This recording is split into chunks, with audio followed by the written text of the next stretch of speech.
तीनों मारोगे? जूता चप्पल लाठी तीनों मारोगे? इन्होंने जातिवादी हमारे बच्चों की शिक्षा तक में घुसा रखी। हालत है ऐसी सरकार को जो अपनी बहन बेटियों को सुरक्षा नहीं दे पाती। जो ये सरकार है, जो ये बुलडोजर की सरकार नहीं, ये गद्दारों की सरकार है। ये पार्टी गद्दार है कि वोट की जगह जूता मारने का समय आ गया है। पिछले 10 साल से केंद्र की सरकार में चोरों की पार्टी सत्ता में रही, भाजपा नहीं, चोरों की पार्टी सत्ता में रही है। इन चोरों से पूछना पिछले 10 साल में तुमने हमारे समाज के लिए क्या? धर्म के आधार पे कुछ सवाल कर दिए तो इलेक्शन कमीशन कल हमें बंद कर देगा, कहेगा तुम जाति और आधार के नाम पर वोट मांगने का काम कर रहे हो। परंतु आदरणीय प्रधानमंत्री जी भड़काऊ भाषण दे सकते हैं, प्रधानमंत्री जी मुसलमान और हिंदू कर सकते हैं, तब इलेक्शन कमीशन की आंखों पे पट्टी बंध जाएगी, मुंह पे टेप बंध जाएगा, तब इनके हाथ में कोई ताकत नहीं होगी। तो इन चोरों से पिछले 10 साल में रिकॉर्ड मांगिएगा, जाति और धर्म के आधार पर नहीं, पर शिक्षा, सुरक्षा और रोजगार के आधार पर।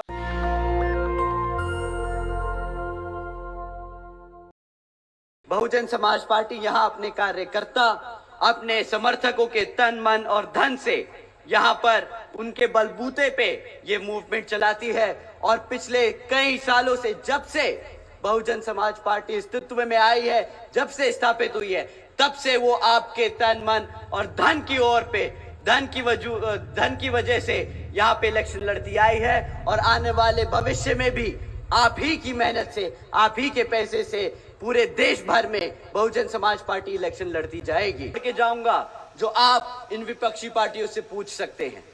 साथियों, पिछले 10 साल से केंद्र की सरकार में कौन सी पार्टी सत्ता में रही? कौन सी पार्टी सत्ता में रही? चोरों की पार्टी सत्ता में रही, भाजपा नहीं, चोरों की पार्टी सत्ता में रही है।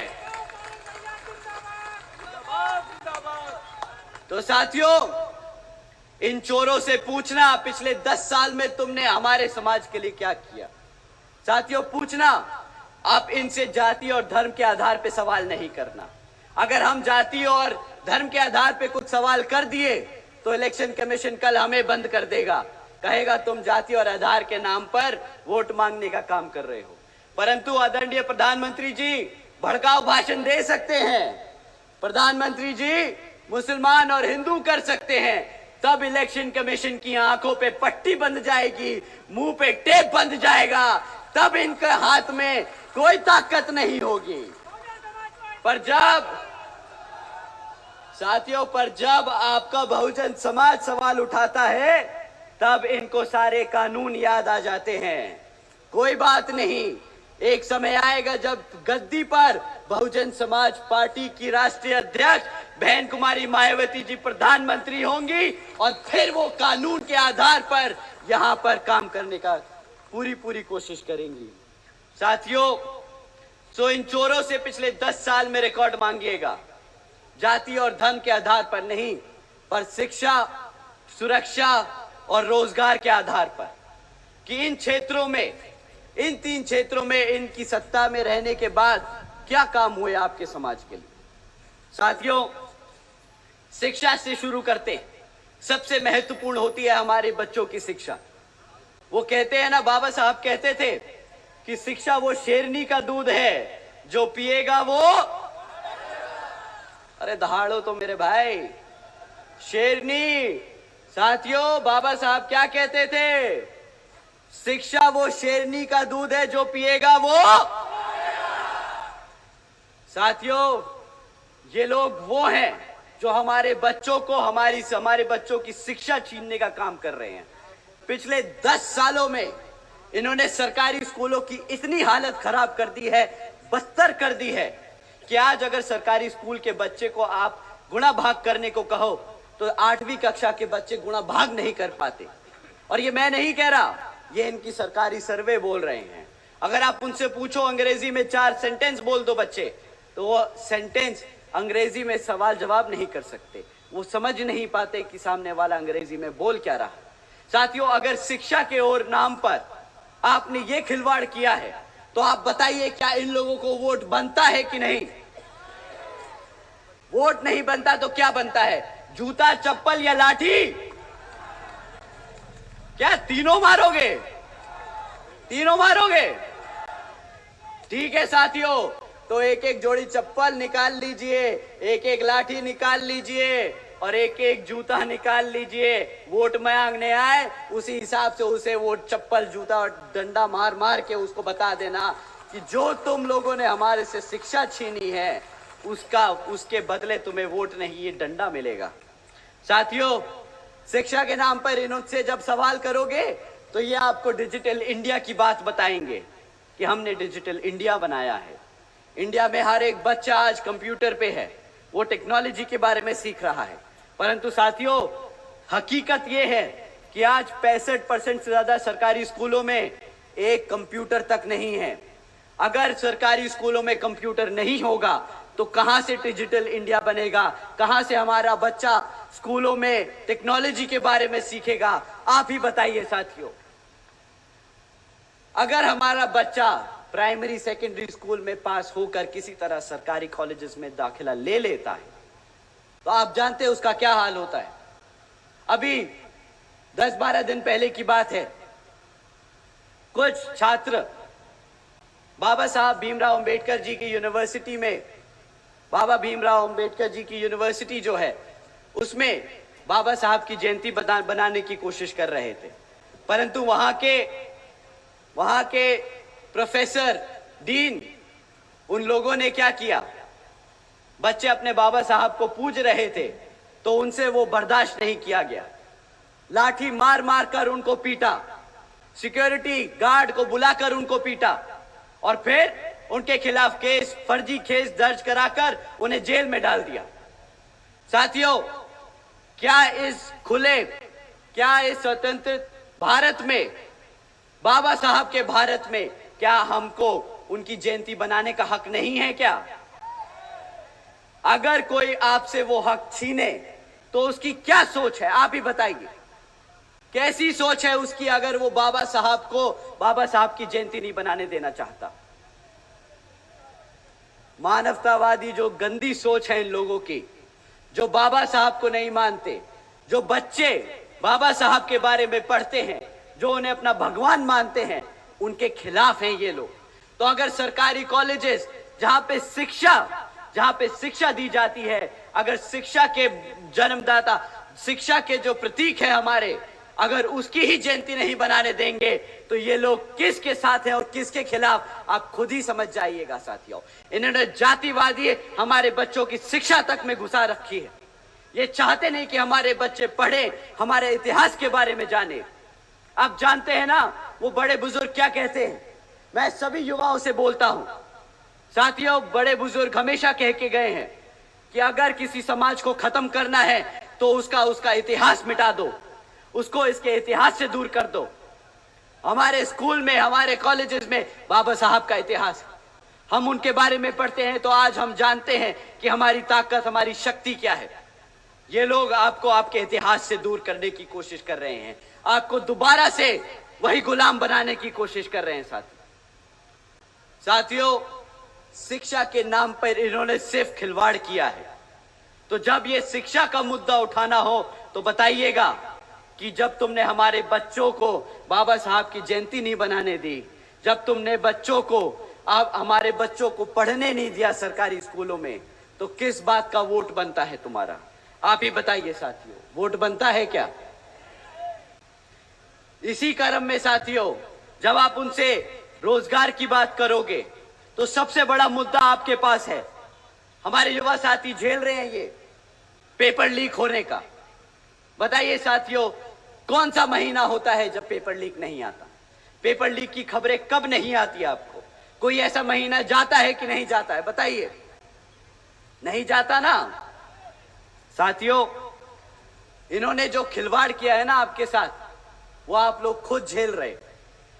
हर कोई महीना ये खबर आती रहती है कि सिर्फ फलाना सरकारी नौकरी के लिए एग्जाम पेपर निकला था, वो बच्चे पढ़ने गए, पढ़ के उसको देकर आए और वो पेपर लीक हो गया। सरकार को बहाना मिल गया वो जो भर्ती निकली थी वो कैंसिल करने का। मानते हैं साथियों, अगर भर्ती नहीं करनी है तो पेपर दिखा के उसको कैंसिल कर दो, लीक करा दो, कैंसिल कर दो, ताकि आपको सरकारी नौकरी ना देनी पड़े। मानते हैं सभी युवा साथी यहाँ पे? बताइए, जितने भी युवा हैं अपना हाथ उठा के बताइए कि आप मानते कि नहीं। साथियों, इनकी ये आपको आपकी पढ़ाई से, आपके इतिहास से, आपके आरक्षण से आपको दूर करना चाहते हैं। अब बताओ, अगर कोई सरकार, कोई पार्टी आपको आपके हकों से दूर रखे, आपको आपके इतिहास से दूर रखे, तो वो पार्टी को क्या कहेंगे आप? क्या कहेंगे आप ही बताइए। चोर, चोर कहेंगे आप ऐसी पार्टी को। साथियों, भारत की जनता ने इन्हें वोट डाला है, कोई विश्वास करके ही वोट डाला होगा। तो जो विश्वासघात करे उसे क्या कहते हैं? गद्दार कहते हैं, गद्दार।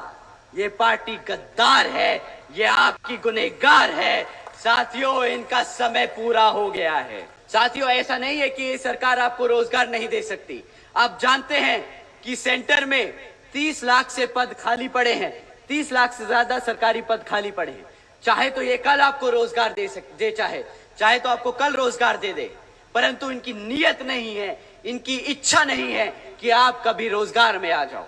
तो साथियों, ऐसी सरकार जो रोजगार नहीं देती, जो पढ़ने नहीं देती, ऐसी सरकार को कोई हक नहीं सत्ता में आने का। ऐसी सरकार को कोई हक नहीं आपके बीच में आने का। ऐसे लोग अगर आपके बीच में आए तो जूता निकाल के रेडी कर लीजिएगा कि वोट की जगह जूता मारने का समय आ गया है इनको। साथियों, कुछ दिन पहले आदरणीय प्रधानमंत्री जी ने मंच से कहा था कि कुछ लोग उत्तर प्रदेश की भाजपा सरकार को बुलडोजर की सरकार कहकर बदनाम कर रहे हैं। अब आप ही बताइए, जो सरकार अपने गरीबों का घर उजाड़े, जो सरकार उनसे उनका घर छीन ले, तो वो क्या बुलडोजर की सरकार नहीं है? आप ही बता दीजिए। बुलडोजर की सरकार है कि नहीं, आप ही बता दीजिए। साथियों, ये बुलडोजर की सरकार पर आदरणीय प्रधानमंत्री जी ने कहा था कि नहीं, वो बुलडोजर की सरकार नहीं है। तुम्हें आंखें खोलनी चाहिए और देखना चाहिए कि उत्तर प्रदेश में कितनी प्रगति हो रही है, कितना व्यापार बढ़ रहा है। तो साथियों, हमारे प्रधानमंत्री जी हैं, अगर कहेंगे आंखें खोल के देखो, तो हमने कोशिश करी, ढूंढा कि उत्तर प्रदेश में क्या चल रहा है। घर उजाड़ना तो एक कहानी थी, दूसरी ओर क्या चल रहा है, हमने वो भी पढ़ने की और समझने की कोशिश करी। तो साथियों, पाया कि यूपी आज पूरे देश में नंबर 1 बन चुका है। उद्योग में नहीं, अपनी बहन बेटियों पे अत्याचार करने के लिए देश में नंबर 1 बन चुका है। लालच है ऐसी सरकार को जो अपनी बहन बेटियों को सुरक्षा नहीं दे पाती। साथियों, उससे भी डरावना सच सामने आया। यूपी में 40% बच्चे कुपोषण के शिकार हैं और यह देश में नंबर सबसे ज्यादा है। देश में सबसे ज्यादा कुपोषण के शिकार के केसेस बच्चों के यहां उत्तर प्रदेश में आते हैं। ऐसी सरकार जो अपने बच्चों को भूखा रख ले, वो बर्दाश्त कर ले, क्या ऐसी सरकार को सत्ता में रहने का हक है? नहीं है ना? बिल्कुल। परंतु साथियों, हमारे आदरणीय प्रधानमंत्री जी ने कहा कि आंखें खोल बेटा, आंखें खोल और देख यूपी में क्या प्रगति हो रही है। तो हमने फिर देखा कि भाई कुछ रह गया हो, तो पता चला नेशनल क्राइम ब्यूरो का डेटा कहता है कि उत्तर प्रदेश में 16,500 से ज्यादा किडनैपिंग के केस दर्ज किए गए।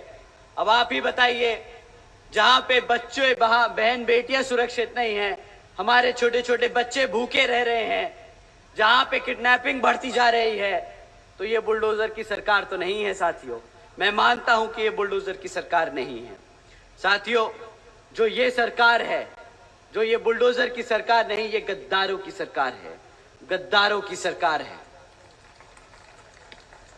साथियों, जो सरकार अपने युवाओं को, जो अपने बच्चों को भूखा रखे, जो सरकार अपनी बहन बेटियों को, जो बहन बेटियों पे अत्याचार होने दे, जो अपने युवा साथियों को, युवाओं बच्चों को बेरोजगार रखे, जो अपने बड़े बुजुर्गों को फ्री राशन के नाम पर यहाँ की जनता को गुलाम बनाकर रखे, ऐसी सरकार को आप जानते हैं क्या कहना चाहिए? ऐसा शासनकाल पता है कहां होता है? जहां आतंकवादी नहीं बोलना चाहिए था। तो हम उनसे दरख्वास्त करेंगे कि यहां उतर के आके देखें और गांव-गांव में घूमें और पता करें कि यहाँ के जो बहन बेटियां हैं, जो हमारे युवा हैं, वो किस हालत में जी रहे हैं। वो खुद समझ जाएंगे कि जो हमने कहा वो गलत नहीं, वो सत्य है, वो सच है, वो हमारी आवाम आज जी रही है। नेशनल दस्तक की आपसे गुजारिश है कि अगर इसको बचाना चाहते हैं तो नेशनल दस्तक को सब्सक्राइब करने के लिए रेड कलर के सब्सक्राइब बटन को दबाएं, फिर बेल आइकन की घंटी दबाएं। नेशनल दस्तक को बचाने के लिए बहुत जरूरी है कि हर खबर को शेयर करें, लाइक करें, कमेंट जरूर करें।